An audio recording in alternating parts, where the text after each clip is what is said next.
CanYa will completely change the world's $2 trillion gig economy.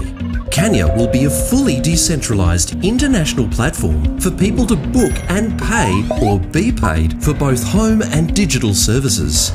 Want to book a local plumber? Use CanYa. Want to get a graphics designer from overseas for your new website?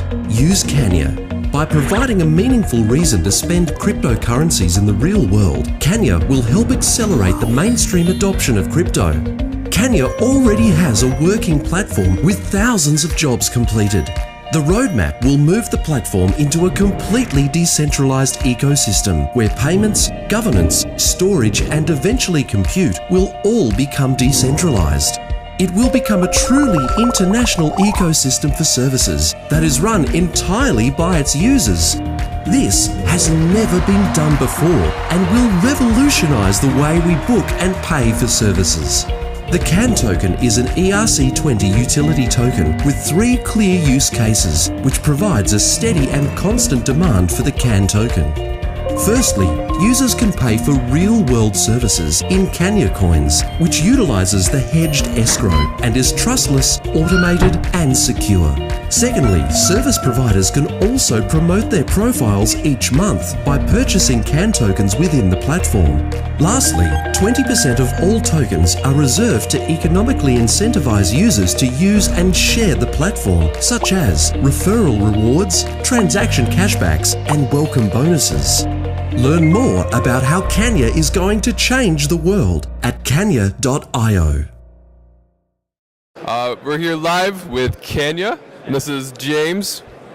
Thank you very much. I'm Anthony from Cryptocurrency Investing. So, James, CanYa, tell me a little bit about CanYa. Yeah, I can. So what CanYa is a peer-to-peer marketplace of services.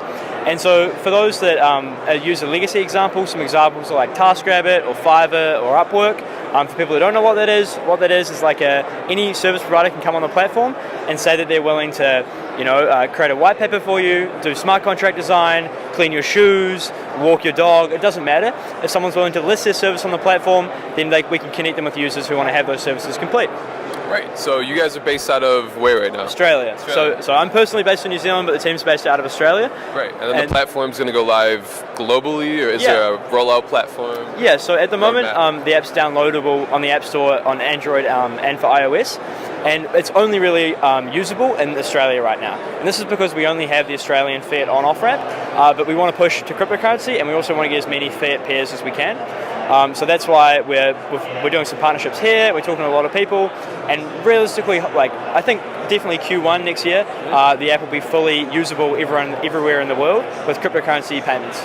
Sweet. So they're going to be accepting Bitcoin, Ethereum, all the major ones at first? Yeah. So one of the favorite features, I think I explained maybe yesterday as well, is that we want a basket of cryptocurrency as this approach, where people are able to hold 15 to 25 different cryptos and fiat pairs on our wallet, and then they can preset how they're going to pay for a service. So this means if I hold some Australian dollars, some Bitcoin, some Ether, and some Dogecoin, that I can all preset how I'm going to pay for these and pay, say 40% Australian dollar, 40% Ether, 10% Bitcoin, and 10% Dogecoin. Yeah. So you could, so you're going to pay for someone to clean your shoes. Yeah.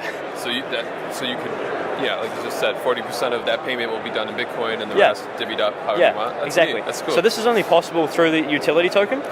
So you can't send Australian dollar or Bitcoin to a smart contract, but when you automatically convert it into a CanYa token, then you can send it to a smart contract. Right. So in terms of actually, making the partnerships with all the different service providers, are you guys kind of letting that generate on its own, or are you guys kind of reaching out to different companies locally in Australia for now, trying to build this partnership? So actually, we've just signed a deal with one of the biggest online platforms for doing bounties and coding and that kind of thing, which we aren't officially announcing yet, but there's some really interesting info coming up and post-ICO. And so that's one part of it, getting users. And also it's a really easy push because we have a 1% fee where platforms like TaskRabbit, Fiverr have a 20-30% fee. So for getting those service providers on board, it's a really, really easy sales pitch when they're literally getting 29% more money for using our platform. Cool. In terms of background checks on different service providers? How are you going about doing that? Yeah, so this is really important for a services platform. So maybe like the example we're using about cleaning your shoes, that's really not applicable. It doesn't really matter. But if it's like, do that. Yeah, but if it's like an electrician doing all the work in your house, then you really need to know that this person's qualified. So we have outside partnerships, and as well, we'll be doing it internally, is really background checking these people and make sure that they have the qualifications that they say they do. So we actually just partnered a few months really back with Endorse. So Endorse are doing skill verification on the blockchain and using cryptocurrency. And what this means is that people, so you have like a LinkedIn profile, and then people can endorse you in certain skills. Well, what Endorse are doing is they're just taking the LinkedIn out of it and just having a platform where you can endorse other people's skills in your network. So we'll be partnering with them to create a verification process for people's skills. Nice. That's really awesome. So I'm curious, obviously it's going to be a global marketplace. Yeah. How are you guys going to have a team that's kind of trying to secure partnerships in every different country that you're going to roll the app out into? Yeah. Say in America, I mean, obviously city to city to city, it's totally different. Yeah. So how are you going to go about doing that? Yeah, so it's a big part of the ICO is getting funding for the marketing. And then really, once the ICO is over and once we've developed the international payments, which is the cryptocurrency, then we really want to do that international push. And we're going to have the market to do it. And so we can really push. I think the start of it will be sort of in Asia. It will be a really big push. And then moving into the US, maybe Q2 next year. Cool. Yeah, I mean, I love what you guys are trying to do. It feels to me kind of like crypto Craigslist, but on steroids. Yeah. Because it's safe. You can pay with crypto. You can pay with fiat, and you're eliminating the sketchiness factor of Craigslist. And that's a really big part of it as well. Is our escrow. So when you use things like TaskRabbit or Fiverr, I mean they're great services, but if they get hacked in an instant, there's going to be a bunch of people that have money on the platform in escrow that get screwed over. So by using a smart contract to do that, we can really ensure it's fully transparent. There's no dodginess. There's no cheating going on through the use of Ethereum and smart contracts. That's awesome. So tell me a bit more. You guys are launching your ICO real soon, right? Yeah, so the ICO launched 3 days ago. We got $3 million of investment so far, and the cap is only, it was originally $7 million, but now ETH's gone up and down and up and down. I think it's about $9 million right now, the cap. So actually really low compared to a lot of ICOs. Mm-hmm. And this is with a working app, with a really big team. I think we have about 9 people full-time and a bunch more doing part-time stuff. So, we already have a working product. We've already spent 1.5 years doing this. We know what we're doing, and we have a really good vision. Awesome, man. Yeah. So, is there anything else you want to tell the audience about, where they can find you, how to sign up for the ICO? So CanYa.io is where you'll find all the info, the white paper, stats on token distribution, this kind of thing. The ICO is live now, as I say. I think maybe there's just still a little bit left of the bonus, so we have a 20% bonus for people that are getting in early. So if people can get that, then good too. And then, the sale's going on at the moment. Cool. And then I just had a question about the functionality of the token itself. Yeah. So can you just tell me a bit more about that? Yeah, cool. So the token itself, the main utility is that we allow people to pay in a wide range of cryptos, and they can all get sent to a hedged escrow contract. Mm-hmm. So how this hedged escrow contract works is we've partnered with Digix, who are doing a gold-backed token on the Ethereum blockchain. Mm-hmm. And what this means is that we can send our CanYa tokens into the smart contract with this gold-backed token to ensure that if the cryptocurrency is volatile, that it doesn't affect the job. So $100 in really needs to be $100 out for our platform.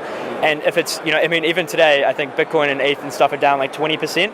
And if I was doing a job to clean your house or write your white paper, and then the value of that got decreased by 20%, I'm not going to be happy. I still want that initial agreed upon amount. And so that's why we're doing this hedged escrow process, and this is only possible through the use of our own token and the utility of that. That's really neat. Yeah, I haven't heard of anyone using that. One more, and I think we're going to see a lot more of that going forward. One more really cool feature is how we're doing the fee structure. So there's the flat 1% fee, which I talked about, and as well there's a user subscription-based model. And what this means is, say you have 5,000 different graphic designers, the first couple of slots will be auctioned off, and so that when people first open the app, they'll see you first. And there'll be a payment system for that, which will have to be in CAN tokens.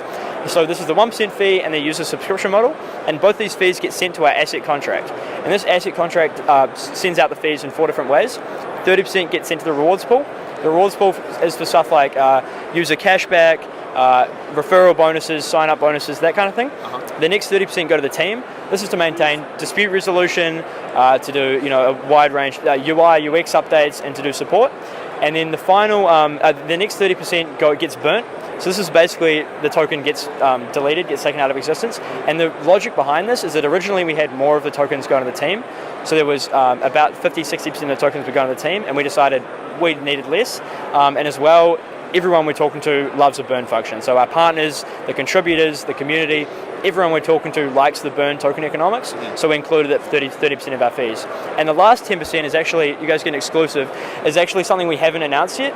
This is a partnership with GiveETH, which is headed up by Griff Green, who was the community manager of that DAO, for those who know about that.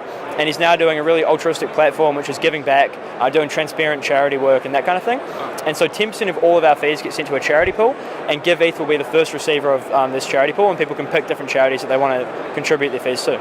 So each individual user will be able to... So each individual user will be able to add a percent. So like I explained before with the payments, where they can pay 50% in Australian dollar, 40% in Ethereum, maybe they get 5% in CAN tokens, and then they can pick to subtract 5% of what they're getting back, or add on 5% of their bill, and they can contribute that to charity. Nice, wow, Yeah. That's really awesome. Man. Yeah. Cool. It's my favorite partnership so far. It's really altruistic, and it's as well, for the service providers that are using TaskRabbit or Fiverr right now, they're paying 30% in fees. So reducing this down to 1%, it's only fair that we have options for people to pay it forward in the same way.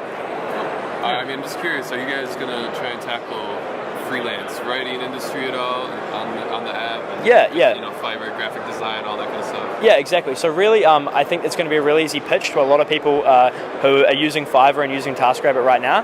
And I think that we'll definitely get people doing that kind of thing on the platform. Cool. Yeah. And then people could receive payment in crypto or fiat? Or? Yeah. So people can receive, so right now we already have Australian dollar partners.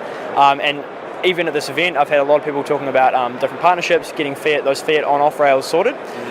It's going to be, like a work in progress, and I think stuff like the US dollar will definitely is like Q3 is a later sort of estimate, but definitely there's a lot of currencies that we can implement really, really quickly. Awesome, man. Well, is there anything else you feel like we didn't touch upon that you feel like? No, I think I'm pretty stoked on that. Our Telegram is just CanYa community. Okay. Join on that. Ask us any questions. Send us an email. Yeah, get in touch. All right. Can you dig it, guys? All right, it's great chatting with you, man. Thank you so much, man. Yeah. Cheers.